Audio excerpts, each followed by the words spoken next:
Kırganda kısırla küte turgallayın. Arap çüşkürkanda da bir bölek keyik körgeme. Ey körgeme, men alanı süre kuva ketkeme. Kolumda tayağım bulmay calalay. Ey calalay, hey ulallah. Sanadım da men alanı cüz ettim. Karaş koknuva buzlarından tüz ettim.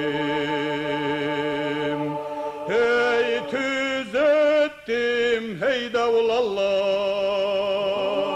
Tüz ettim meseda beş çocuk otur öldürdüm.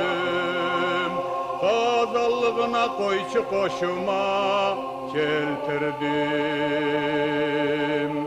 Hey keltirdim ey ulallah. Keltirdim meseda men tolu kazan ashamma. Ol it düşmanla ol koşka çapkan keçede. Ey keçede ey davulallah. Saklay turdum da kazanım terk pişmedi. Sermedim da üç kogum koluma düşmedi. Ey düşmedi ey ulallah. Ol itleri biz tınakı yürüdüler. İt düşmanla stavatha joğup kirdiler. Ey kirdiler ey davulallah.